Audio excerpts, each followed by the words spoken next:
Nasugatan ng 10 bata matapos maputol ang isang hanging bridge sa Macalelon, Quezon, kagabi. Tanong tuloy ng mga residente bakit daw marupok ang tulay gayong inayos na ito kamakailan lamang ng DPWH sa Department of Public Works and Highways. May report si Julius Segovia. Disgrasya ang inabot ng 10 batang tumatawid sa isang hanging bridge sa Macalelon, Quezon kagabi. Bigla kasing naputol ang bakal at kable ng tulay kaya tumagilid ito.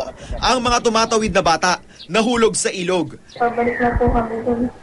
Mauwi na po sana kami. Nagaya na po isang kasama. Ay, bigla na lang po mag-anak po kasi nasa baba na kami. Nagtulong-tulong ang mga residente para iligtas ang mga biktima. Ang isa sa kanila, 2 taong gulang pa lamang. Sugatan ng mga bata, ang ilan nagkabali sa buto ng maipit sa mga tabla ng tulay. 2 dalagita ang nasa malubhang kondisyon. Ang 3 sa mga biktima, pinsan ng isang babaeng namatay nung 1 taon nang mahulog din mula sa hanging bridge. Nagtataka ang mga residente kung bakit marupok daw ang hanging bridge. Gayong kamakailan lang ay sinaayos ito ng Department of Public Works and Highways gamit ang 4 na milyong pisong pondo. Ang panibagong aksidente, paiimbestigahan daw ng district engineer. Posible raw kasing substandard ang mga bakal at kable na ginamit sa tulay.